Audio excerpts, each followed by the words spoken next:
Welcome to the LA Hoops and Homers podcast, your home for all things Lakers, Dodgers, Clippers, and Angels.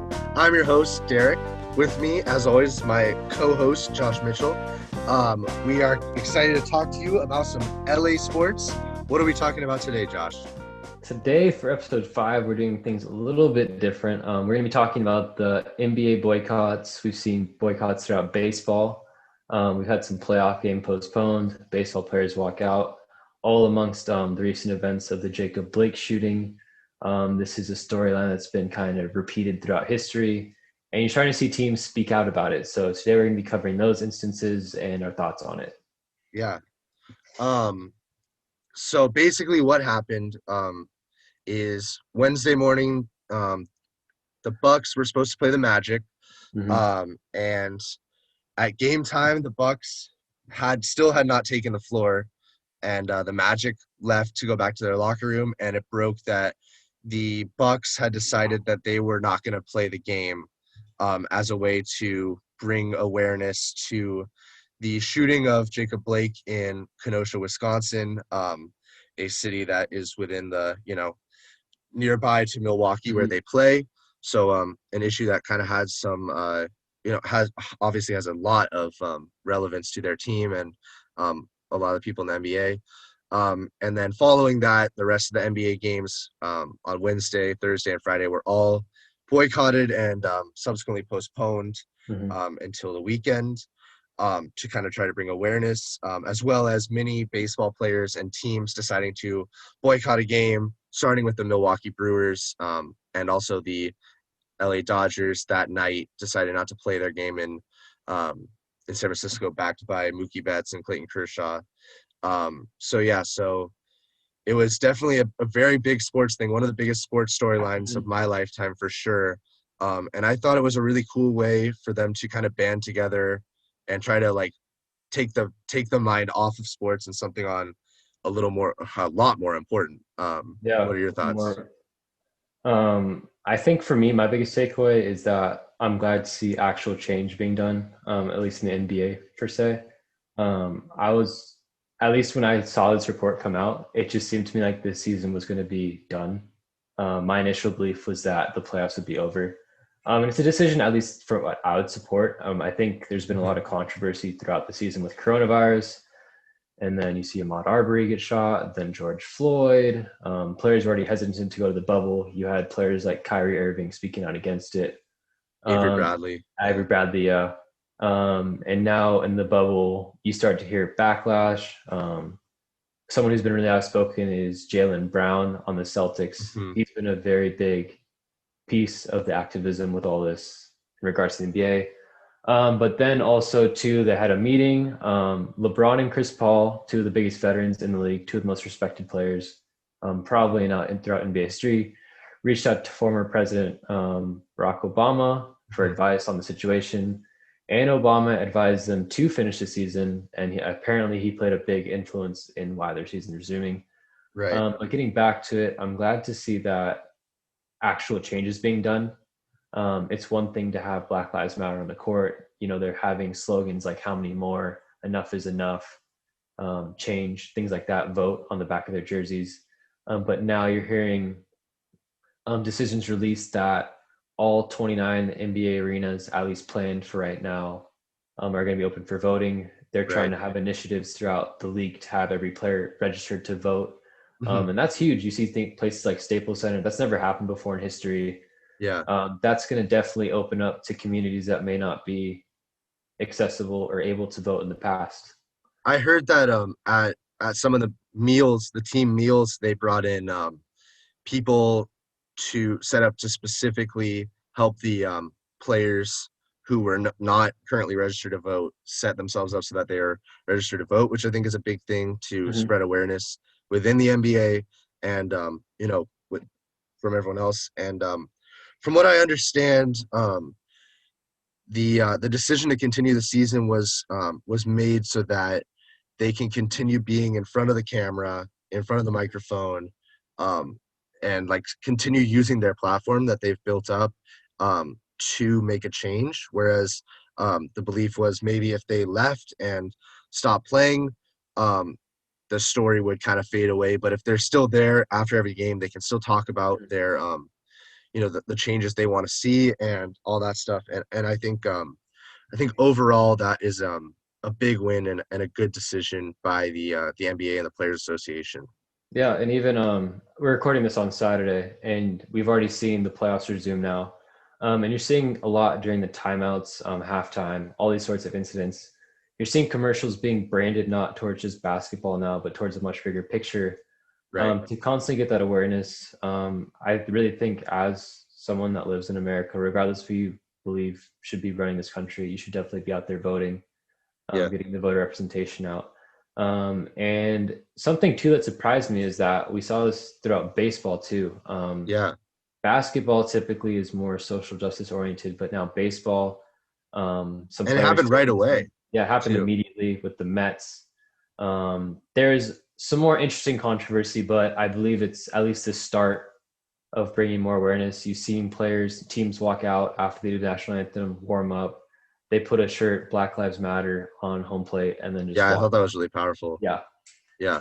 in silence. Um, if we're looking at it through an LA sports, since it's LA Sports Pod, just like my experience watching that Dodger game, the scheduled starter that night was Clayton Kershaw, and it got really close to the game time, and they still hadn't released any lineups or any information, but they hadn't said that they were gonna boycott the game. But they had a really interesting or a really powerful press conference I saw with Dave Roberts and Mookie Betts, Clayton Kershaw, and Kenley Jansen. And Dave Roberts and Mookie said that they were not gonna play that game, and Clayton or play and manage that game. And Clayton Kershaw said that when the rest of the team found out about this, they said we're gonna back these guys up, and they made the decision. And obviously talked to the Giants. It was a Giants home game, and the Giants obviously agreed to boycott that game, which I thought was really powerful. And two traditional rivals coming together for a cause that's obviously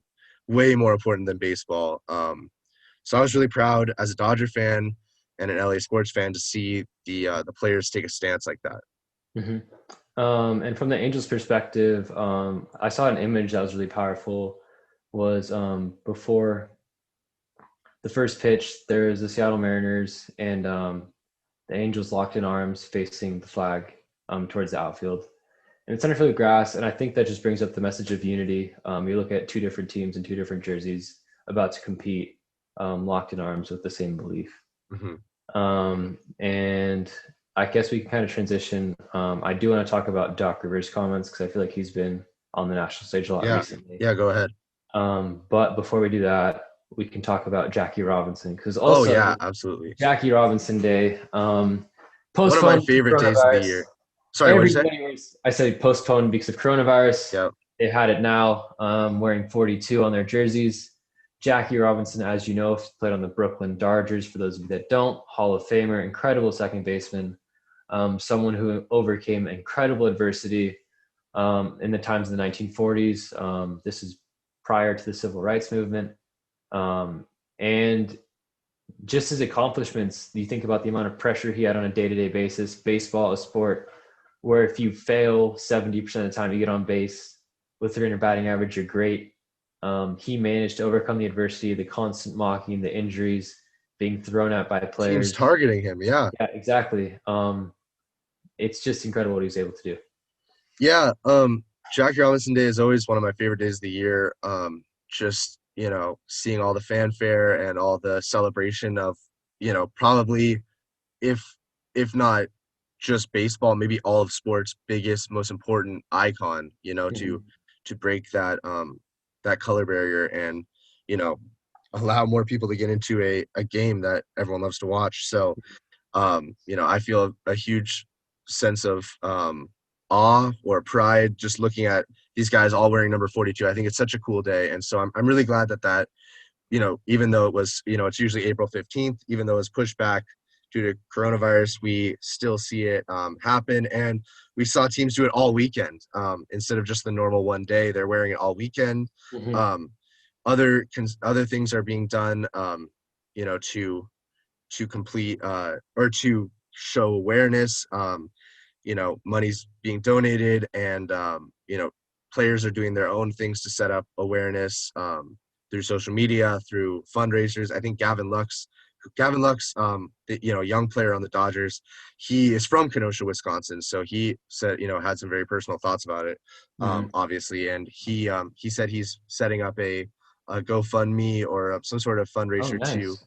to raise money for Black-owned businesses in Kenosha, Mm-hmm. around the area where that happened. So I thought that was really cool, especially for a young player to take charge like that, a young unestablished player. So yeah, I love Jackie Robinson Day. I thought it was very powerful, a lot of the things they've done.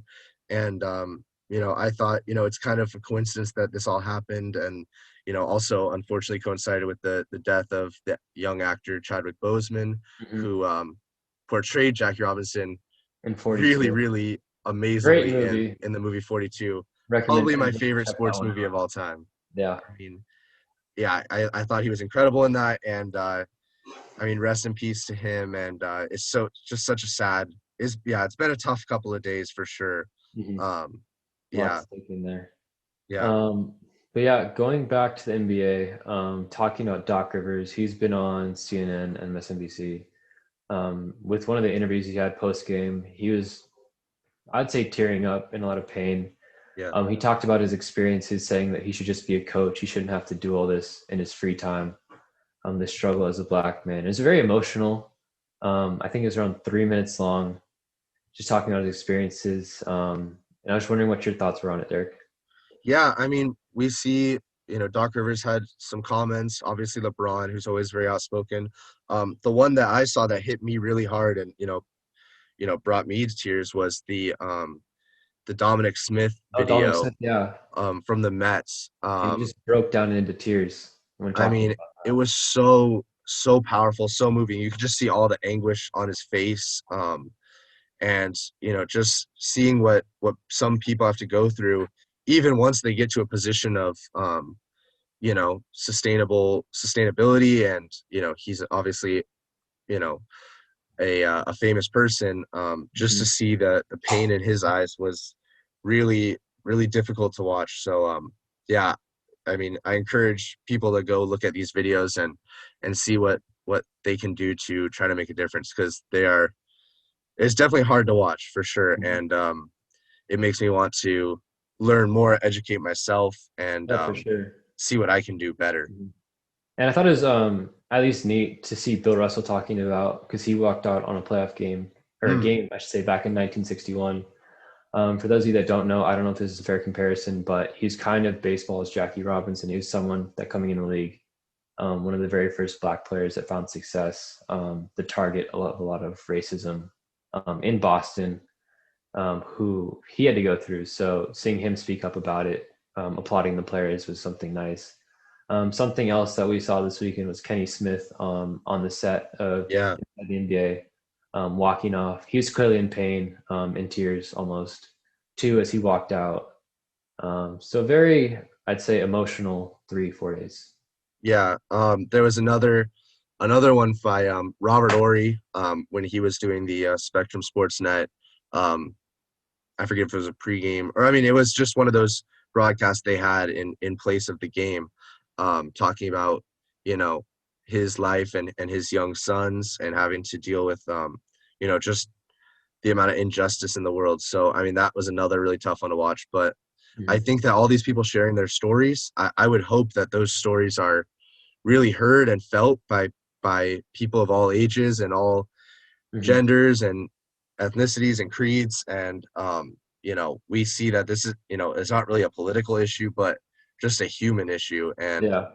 there are things that you know besides sports, outside of sports, there's just work to be done, Mhm. within sports and outside of it. And I really just encourage people to just listen, more than anything, before jumping to assumptions about what the purpose of it is, but just listening to some of the stories, because there's a lot of pain, Yeah, a lot of emotion involved in those stories. And hopefully you can see some change coming soon, because yeah, this clearly has been an issue with their country for a very long time. yeah. And like we said, uh I'm I agree that I think it's a really big step that so quickly after these protests and these boycotts, there's actual some concrete things that have happened, some steps that have been made, the Mhm. voting centers in all 29 NBA arenas. I think a lot of baseball stadiums have followed suit. I know the Dodgers have, I think a couple others, at least so far. Um, getting players set up to vote and just the awareness that comes from these players' platforms.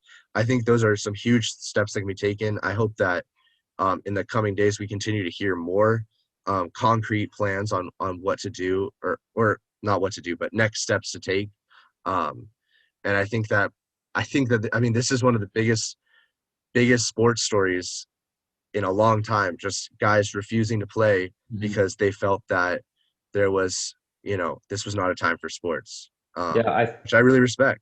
mhm. And I think this will be very interesting. I know 2020 has been a very eventful year, but events like this are things that we read 20 years from now. Like we're not going to be really thinking about like I don't know Cody Bellinger hitting a home run, Yeah, Albert Pujols getting an RBI single to win a game on May 15th. But things like this, where you see significant events happening, we haven't really seen players back out as a whole league. We've seen individual players refuse to play, but now you're starting to see whole teams back out in the midst of a playoff run, and this is going across multiple sports now.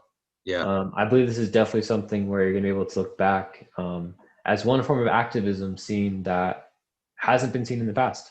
yeah, and hopefully we see this as a day that starts something new, Mm-hmm. a new chapter, a new era, or something Yeah. new. All right. Well, we're going to wrap it up here. Yeah, Hope you all enjoyed a little bit different episode. yeah, Feel free to check out our other episodes. We did one on the trade deadline coming up. yep, Lakers and Blazers series just finished up. Derek's predictions held true. So we're yep. going to be forming a breakdown on who they face next round. Clippers, whoever they face next round, if they do win. A lot of sports Stay coming up. tuned. So, like always, like, comment, subscribe, follow us on Spotify, Twitter, Instagram, and YouTube. Thank you, everyone. Thanks for listening. Bye. Bye.